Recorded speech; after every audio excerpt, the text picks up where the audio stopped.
And I've spoken to a lot of people over the weeks local people who'd given up a lot of time. You've talked about the support that they've given you. I met people who didn't go to work for more than a week because every day they were down on the beach searching the streets. Did you, as a mother, Kate, just sometimes think, I've got to go and be out there with them, I want to go and just physically look as well? I mean, I did. I mean, we've been working really hard, really. Apart from the first 48 hours, as Jerry said, were incredibly difficult, and we were almost non-functioning, I'd say. But after that, you get strength from somewhere. We've certainly had loads of support, and that's given us strength, and it's been able to make us focus, really. So we have actually, in our own way, it might not be physically searching. I hope you don't mind if I duck that question, because I'm not buying it. I mean, I think this is more PR than anything. There's, in my opinion, no new suspect, and there will never be a new suspect unless and until the parents answer questions. Remember, Kate McCann, poor Madeleine's mom, refused to answer 48 questions. Now, and Wendy, hired when a team was that? of lawyers right away. But this is important. She refused right away to answer. She hired lawyers right away, refused to answer 48 questions. Things like, what did you see when you walked into the room where your child was supposed to be sleeping? I mean, I am so not interested in being dragged down a rabbit hole about fake suspects. Now, and I think this is all related to a civil suit now underway in Portugal. The McCanns sued the former police chief for defamation. Because he wrote and now this Kate book, wants this alleged tell-all. But Yes. Wendy, hold on. Let me tell you the other side of this. Because there's a lot of evidence on the side of the parents being completely innocent as well. They say that the Portuguese police never took the case seriously. They never did the kind of investigation that we certainly would have done here in the United States, which is talking to other people at the vacation, where they were vacationing in Portugal. Furthermore, Kate and Jerry, the parents, have appealed to their country's Prime Minister, David Cameron, for help on this investigation. Is that something you do if you're trying to stay under the radar and you feel guilty? Do you hire the nation's biggest defense attorneys, PR firms, and refuse to answer questions? The Portuguese police did a very good job, and the PR misinformation, especially in this country, is doing a disservice to this poor little girl who is dead, I believe, and has no voice. When a child goes missing, every detail matters. Every parent is questioned. Every word is scrutinized. But in the case of Madeleine McCann, something extraordinary happened. Her mother, Kate McCann, sat down with investigators and refused to answer 48 questions. Not one or two, 48. These weren't trick questions. These were the basics. What did you see? What did you do? Who did you call? Why did you say abduction right away? And yet, silence.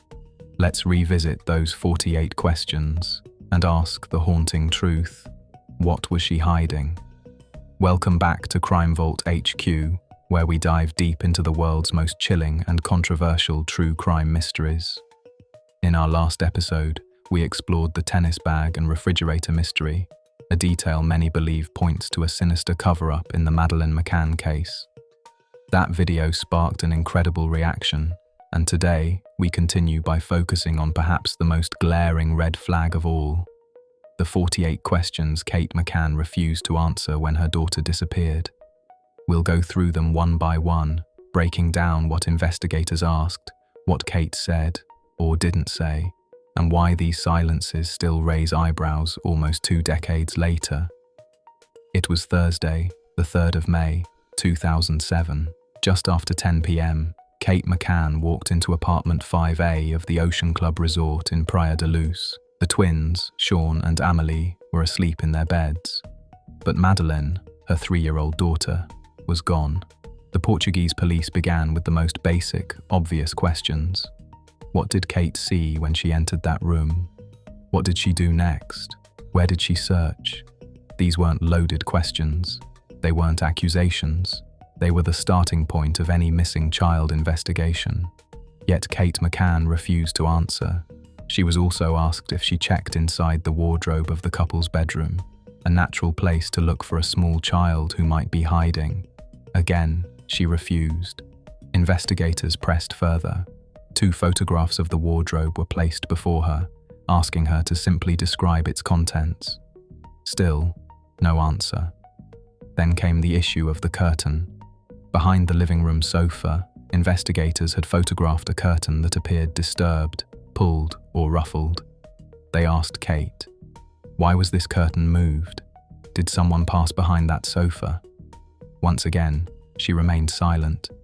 Police then asked the crucial question, how long did she actually search inside the apartment before concluding her daughter was gone? Kate would not reply. And perhaps the most telling question of all, why did she, almost instantly, insist that Madeleine had been abducted?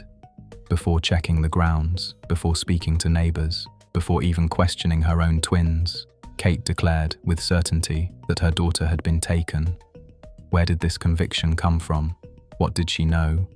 She was also asked why, presuming abduction, she chose to leave her 2 remaining children alone in that apartment while she ran back to the tapas bar to raise the alarm. After all, if an abductor truly had just been inside, he could still be there. But Kate did not answer. Finally, investigators wanted to know, why did she never ask the twins what had happened to their sister? Not that night, not later. The twins were the only other people in that apartment with Madeleine. If anything had happened, they might have heard or seen something, but Kate never questioned them. To all of these, silence. In that first line of questioning alone, Kate McCann refused to respond to at least 7 critical questions. Questions that could have given investigators a clearer picture of what happened inside apartment 5A that night. Instead, the record shows only a wall of silence. And so, very early on, suspicion began to creep in. Why would a mother refuse to describe what she saw? Why would she not explain what she did? Why would she refuse to clarify why she immediately cried abduction? These refusals left police, and later the public, with unsettling doubts. After discovering Madeleine missing, Kate McCann ran back to the tapas bar where her friends and husband were dining. This was the critical moment when every word, every action mattered, and investigators needed clarity. But once again, when asked direct questions, Kate chose silence. Police asked her to recount the exact words she used when alerting her friends. What did she say? How did she describe the situation? Kate did not answer. They pressed further. What happened after she raised the alarm? Who left the bar? Who rushed to the apartment? Who went searching? Still, no reply. Investigators also asked if she had a mobile phone with her at that crucial moment. A simple yes or no could establish a timeline of calls. Again, silence. The questions then turned to her choice of action. Why did she run all the way back to the tapas bar instead of shouting from the balcony of the apartment? Her friends were only yards away, her voice could easily have carried, yet she gave no explanation. Then came the question of who first contacted the authorities, who dialed the police, and at what exact time. Kate refused to say. Who participated in the searches that night? Which friends searched which areas? Did neighbors join in? Did anyone outside the tapas group learn of the disappearance immediately? She did not reply. Investigators also asked whether any neighbors had offered help in those first chaotic moments. Yet another silence for her. And then a deeply unsettling detail. Police had heard Kate use the phrase, "We let her down." When asked what she meant by that expression, she refused to answer. Was it guilt? Was it an admission? Or simply an emotional outburst? No clarification was given. Finally, there was the question of Jane Tanner's sighting.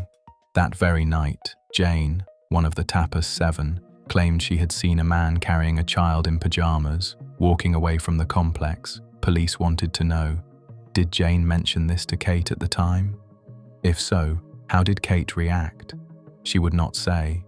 Each of these questions, though straightforward, was left unanswered. And with every silence, the official record grew more troubling. The Portuguese police weren't hearing the story of a desperate mother piecing together a nightmare. They were faced with a mother unwilling to cooperate on the most basic details of the alarm she herself raised. The pattern was becoming clear. The questions were simple. The answers could have been simple. But Kate McCann chose silence. In any missing child case, the first phone calls can define the entire investigation. Who did the parents call? What did they say? Did they contact the police first, or the press? For investigators, these details create the first map of truth. But when Kate McCann was questioned about her calls on the night of May 3rd, she refused to answer. Again and again, she was asked directly, "Whom did you phone after discovering Madeleine missing?" No reply. Investigators pushed further. "Did you phone Sky News?" This was not idle speculation. Records suggested early media involvement, and witnesses later confirmed journalists were alerted astonishingly quickly. But Kate McCann offered no explanation. The police then asked about the danger of phoning the media so soon. If Madeleine truly had been abducted, public exposure could have triggered the abductor to panic, hide evidence, or harm the child. Did she consider this risk before involving the press? Once again, silence. From there, the questions moved into the wider context of how information was shared. Did anyone request the presence of a priest? No answer. How exactly was Madeleine's face first made public? Through photographs or through the media? Again, she would not reply. There was also a question about her behavior that night. Police had been told she remained seated on her bed for long periods, not actively searching, even as chaos unfolded around the apartment. When asked if this was true, she stayed silent. And perhaps the most haunting personal question of all, was she able to sleep that night? For most parents, such a question would elicit an instinctive, emotional response. But Kate refused to answer. By this point in the interview, the silence was becoming its own kind of testimony. The unanswered questions weren't about obscure details. They were about the immediate choices made by a mother whose child had vanished, who she phoned, how the media was drawn in, whether she sat still while others searched, whether she slept. Each silence deepened the mystery, and for investigators, each silence raised the same unspoken question. Why would a grieving mother refuse to explain the very first actions she took after her child disappeared? By this stage of questioning, investigators were no longer focused only on the night of May 3rd. They turned instead to the broader picture: the McCanns as parents, Kate as a doctor, and the possibility that the children's health or habits might hold crucial clues. What followed was a series of deeply uncomfortable questions that Kate McCann refused to answer. First, the police asked whether before the trip to Portugal, Kate had made comments about bad premonitions or uneasy feelings. Did she anticipate trouble? Did she ever speak about fearing something might happen to Madeleine? She would not answer. They then moved to Madeleine's behavior and health. Did Madeleine suffer from any illness? Did she take medication? These are essential questions, not only for building a child's profile but also for establishing whether medication might explain sleep patterns or vulnerability. Kate refused to reply. The questions then broadened. How was Madeleine's relationship with her siblings, with her schoolmates, with friends? Again, silence. Attention shifted to Kate herself. As a practicing doctor, investigators asked, how many hospitals had she worked at? What was her medical specialty? Did she work shifts in emergency rooms or in other services? Was she working full-time before the holiday? Had she ever stopped working? And if so, why? These were not personal invasions. They were aimed at understanding her medical knowledge and whether it might intersect with the case. To everyone, Kate remained silent. Then came the questions about the twins. Investigators asked, did Sean and Amelie have difficulty falling asleep? Were they restless at night?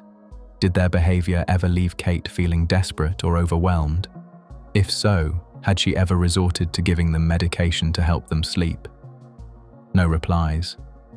The questions grew more pointed. Had Kate ever considered placing Madeleine in the guardianship of another relative due to difficulties at home? Again, no answer. Finally, the police asked directly, at home in England, did Kate ever administer medication to her children? And if so, what kind? Silence. These unanswered questions tapped into one of the most persistent suspicions surrounding the case. The idea that sedation, whether accidental or deliberate, may have played a role in Madeleine's disappearance. For investigators, Kate's refusal to answer only fueled those suspicions further. By this point in the interview, Kate McCann had declined to respond to over 30 questions. And yet, the most damning ones were still to come. Questions about forensic evidence, the dogs, and the traces found inside apartment 5A and the Renault Scenic hire car. Up to this point, Kate McCann had refused to answer dozens of questions about her movements, her calls, and her children's habits. But now, the interview has reached its most critical phase. Investigators turn to the hard evidence, the dogs, the traces of blood, and the DNA samples. This was no longer about speculation. This was about science, and Kate still refused to explain. During the session, Kate was shown several dog inspection videos. These were not ordinary police dogs. They were highly trained forensic sniffer dogs, specialists in two areas, detecting human cadaver odor and human blood. The first video showed the cadaver dog alerting to the wardrobe in Kate and Jerry's bedroom, then to the living room, behind the sofa, pressed against the window. The dog signaled the unmistakable scent of human remains. Investigators asked Kate if she could explain this. Her answer, "I cannot explain more than what I have mentioned already." Next, the blood dog was brought in. The animal alerted in the exact same place, behind the sofa in apartment 5A. When pressed again, Kate gave the same response. "I cannot explain more than what I have mentioned already," but the findings didn't stop inside the apartment. Weeks after Madeleine's disappearance, the McCanns rented a car, a silver Renault Scenic. Both dogs were taken to the vehicle, and both reacted. The cadaver dog signaled the scent of death in the boot of the car. The blood dog confirmed human blood traces. Investigators then revealed the results of DNA testing conducted by a British laboratory. Samples collected from behind the sofa and from the car showed a partial match to Madeleine's genetic profile. Not a stranger's, not another child's, Madeleine's. Kate was confronted directly. "How do you explain cadaver odor and blood belonging to your daughter in your holiday apartment and in a car you rented weeks later?" Her response never changed. "I cannot explain more than what I have mentioned already." Finally, the investigators asked the most devastating question of all. "Do you have any responsibility or intervention in your daughter Madeleine's disappearance?"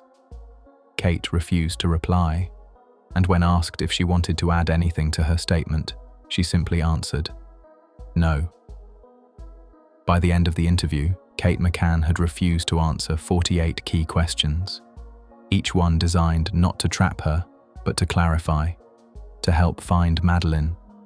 Instead, the record shows silence, and the silence, many argue, spoke louder than words ever could. To fully understand the weight of Kate McCann's silence, here is the complete list of the 48 questions investigators asked her, every single one she refused to answer. 1. When asked on the 3rd of May 2007 at around 10 p.m. when she entered the apartment, what she saw and what she did, where she searched, what she handled, she did not reply. 2. If she looked inside the couple's bedroom's wardrobe, she said she would not reply. 3. When shown 2 photographs of her bedroom's wardrobe and requested to describe its contents, she did not reply. 4. When asked for the reason why the curtain behind the sofa under the side window, whose photograph was shown to her, is ruffled, she did not reply. 5. She did not reply to the question if someone passed behind that sofa. 6. When asked how long she searched inside the apartment after detecting the disappearance of her daughter Madeleine, she did not reply. 7. When asked why she said right away that Madeleine was abducted, she did not reply. 8. Presuming that Madeleine had been abducted, why did she leave the twins alone at home to go to the tapas to raise the alarm, even though the supposed abductor might still be inside the apartment? She did not reply. 9. Why did she not ask the twins right away what had happened to their sister, or why she did not ask them later on? She did not reply. 10. When questioned about having raised the alarm at the tapas, what exactly she said, which words she used, she did not reply. 11. When asked about what happened after she raised the alarm at the tapas, she did not reply. 12. When asked whether she had a mobile phone with her at that moment, she did not reply. 13. When asked why she went to alert her friends instead of shouting from the balcony, she did not reply. 14. When asked who contacted the authorities, she did not reply. 15. When asked who participated in the searches, she did not reply. 16. When asked if anyone outside of the group learned about Madeleine's disappearance during the following moments, she did not reply. 17. When asked if any neighbor had offered to help after the alarm about the disappearance, she did not reply. 18. When asked what the expression, "we let her down," means, she did not reply. 19. When asked if Jane mentioned to her that she'd seen a man with a child that night, she did not reply. 20. When asked how the authorities were contacted and which police force was alerted, she did not reply. 21. When asked, during the searches and already with the police present, in what locations Madeleine was searched for, how and in what manner, she did not reply. 22. When asked why the twins did not wake up during that search, or when they were taken to the upper floor, she did not reply. 23. When asked whom she phoned after the facts, she did not reply. 24. When asked if she phoned Sky News, she did not reply. 25. When asked about the danger of phoning the media, alerting them about the abduction, which could have an effect on the abductor, she did not reply. 26. Questioned if they requested the presence of a priest, she did not reply. 27. When asked about the manner in which Madeleine's face was divulged, if through photographs or other media, she did not reply. 28.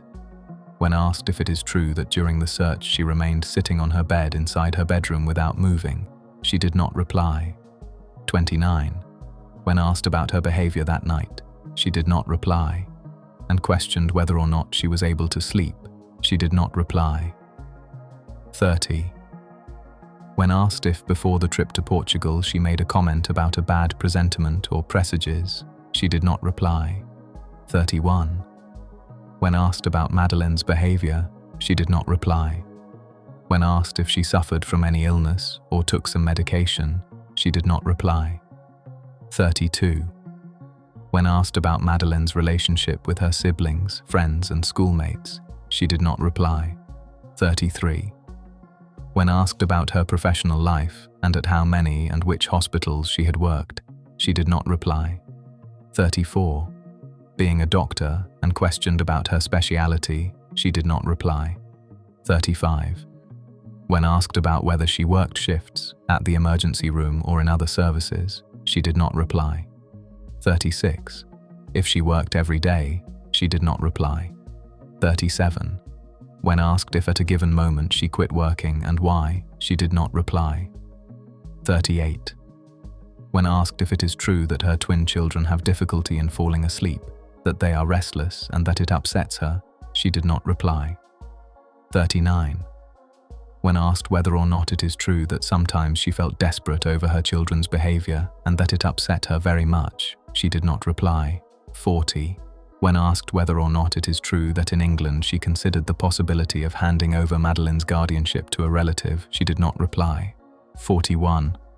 When asked if at home, in England, she gave her children medication and what kind of medication, she did not reply. 42. During this session, several dog inspection movies of forensic character were shown to her, where the dogs can be seen marking human cadaver odor and human blood traces, and only of human type, and the comments of the expert that headed the diligence can be heard. 43. After watching, and after the cadaver odor was signaled in her bedroom next to the wardrobe and behind the sofa that was pushed against the living room window, she said that she cannot explain more than what she has mentioned already. 44. also marked now by the human blood detection dog behind the aforementioned sofa, she said that she cannot explain more than what she has mentioned already. 45. With the cadaver odor being signalled in the vehicle that they rented approximately 1 month after the disappearance, license plate 59DA27, she said that she cannot explain more than what she has mentioned already. 46.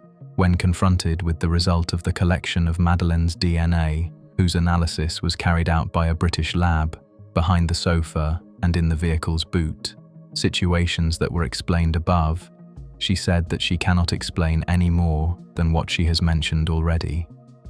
47. When asked if she had any responsibility or intervention in her daughter Madeleine's disappearance, she did not reply. 48. When questioned if she wants to add anything, she replied negatively. 48 questions. 48 moments where answers could have shed light on what happened to Madeleine McCann. But instead, all investigators were left with silence. And in a case already clouded with contradictions, that silence has become its own kind of evidence. But the questions don't end here. Why did Kate McCann refuse to explain her immediate actions that night? Why did she decline to answer about phone calls, the media, or even the twins? Why avoid questions about sedation, medication, or Madeleine's health? And most haunting of all, how could cadaver odor, blood, and DNA linked to Madeleine appear in the family's apartment and rental car with no explanation? These are not minor details. These are the questions that could have changed everything. Yet they remain unanswered. So we ask you, why do you think Kate McCann stayed silent? Was it legal advice? Was it a shock? Or was it something far more troubling? Share your thoughts in the comments below.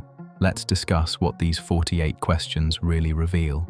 And don't forget, subscribe to the channel and hit the notification bell, because in our next episode we're diving into another red flag, the body language of the McCanns during their interviews, analysed moment by moment. Some say the gestures and expressions tell a story words never did. If you found this video informative, please like, share and spread it to others following this case. The more people look closely, the harder it becomes for the truth to stay hidden. Until next time, stay observant, stay questioning,